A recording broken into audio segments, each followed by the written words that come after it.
എനിക്ക് അവൻ എന്നോട് സംസാരിക്കണമെന്നുണ്ട്. ഈ സെന്റൻസിനെ എങ്ങനെ ഇംഗ്ലീഷിൽ പറയാമെന്ന് നമുക്ക് നോക്കാം. അപ്പോൾ ഈ സെന്റൻസിൽ അവൻ എന്നോട് സംസാരിക്കണമെന്നുണ്ട് അല്ലേ, എനിക്ക് അവൻ എന്നോട് സംസാരിക്കണം വേണം എന്നുള്ളൊരു കാര്യമാണ് നമ്മളിവിടെ പറയാൻ ഉദ്ദേശിക്കുന്നത്. അപ്പോൾ ഇതിനെ നമുക്ക് ഐ വാണ്ട് ഹിം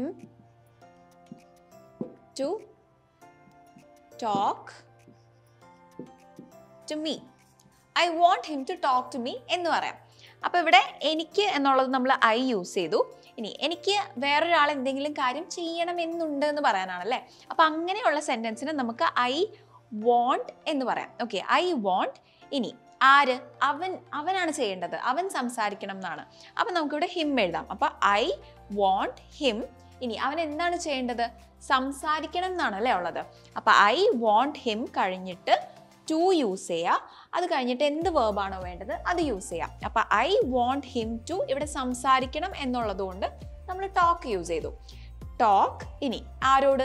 എന്നോട് എന്നുള്ളൊരു വാക്കുകൂടെ ഉണ്ട്. അപ്പോൾ ടോക്ക് കഴിഞ്ഞിട്ട് എന്നോട് എന്ന് പറയാനായിട്ട് നമുക്ക് ടു മീ എന്ന് യൂസ് ചെയ്യാം.